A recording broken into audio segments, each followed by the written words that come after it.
Your dog is not shy. Your dog is genetically weak, and that dog shouldn't have existed in the first place. What do I mean? There's a term called natural selection, and in the wild, weak animals, weak species, any weak animal of any species will naturally be selected out and die over time, either being killed by a predator or just not being able to survive one way or the other. And that's why it's very hard or almost impossible for you to find a weak, shy, what you call shy, or a genetically imbalanced, unstable, insecure, fearful, jittery wolf in the wild. You see any lion in the wild, you run, because any lion in the wild can defend itself, can protect its territory. Any wolf in the wild you come across, you run or you'll be killed. But here in the domestic environment, in order, for breeders to still be able to sell such dogs, they use the word shy. There's no such word as shy where animals are concerned. No.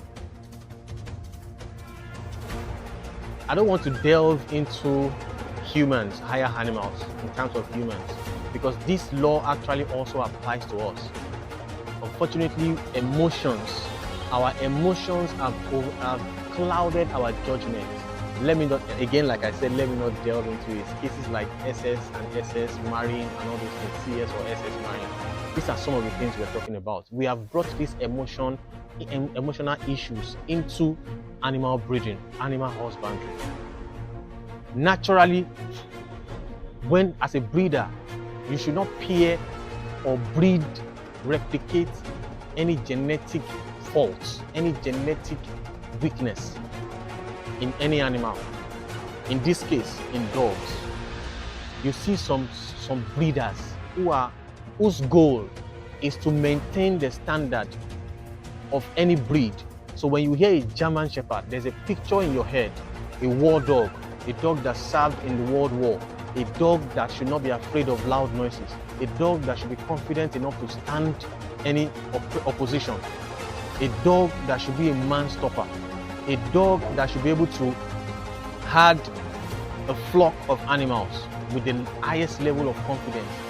When you hear a Rottweiler, you hear a very confident animal that is a superman stopper, a dog that is able to withstand any attack, a dog with a very high threshold that can withstand pain and still continue fighting.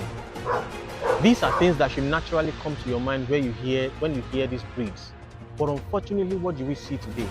You see a German Shepherd, a Belgian Malinois, a Rottweiler, even a Boer bull, a pit bull that is scared of the slightest noise. The tail in between the legs, you see the dog shaking physically just because there are people standing right in front of him, strangers. You see a dog at the slightest sound or at the slightest, appearance of an object is not used to. Rather than being inquisitive to investigate, the dog will just first run away. And the funny thing is, some of them might even still be barking at you while they are running away. And that's why we need to understand the job starts from breeding.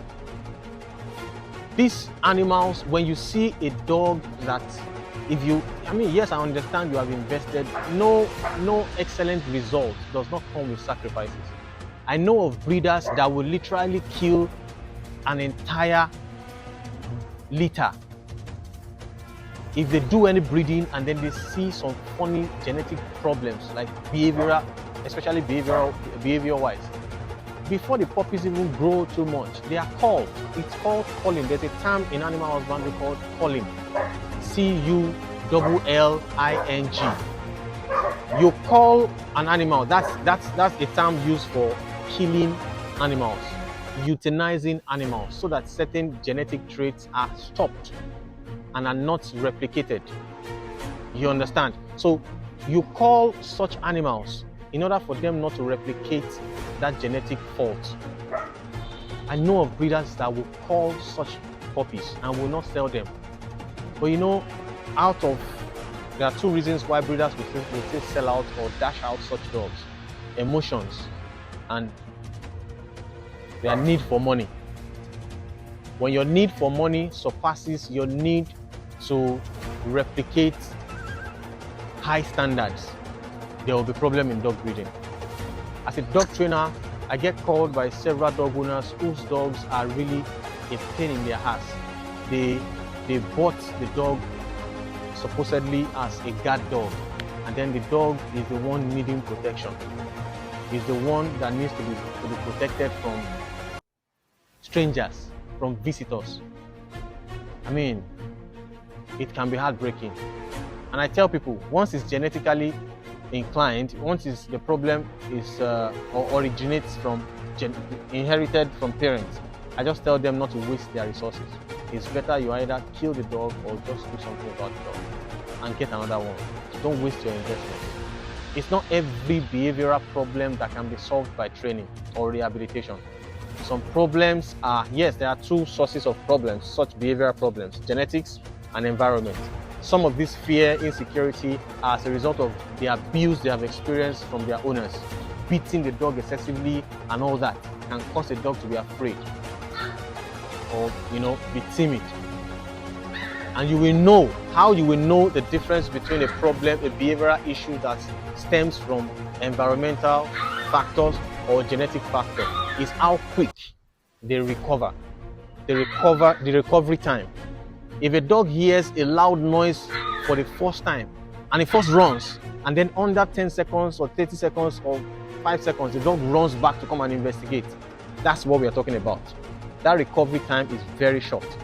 Yes, even human beings, when you hear a loud bang, you first escape first to be safe, and then you come back to investigate what was that. So that first escape does not mean you are afraid or you are timid. It just means you want to be safe first, then come back to investigate what the source of that loud noise is. So that is an environmental thing, and that's understandable. But once the dog runs away and never comes back and just keeps barking at the corner, and his tail is in between his legs, then you know that's a problem to be worried about. That's something to be worried, especially when it's repeatedly occurring, even when you try to help the dog out of it. So how to help your dog out of such behavioral issues is something I'll be dealing with in other videos. But right now, I just want you to know that there is no such thing as a shy dog. There is no such. It's a problematic behavior that should be addressed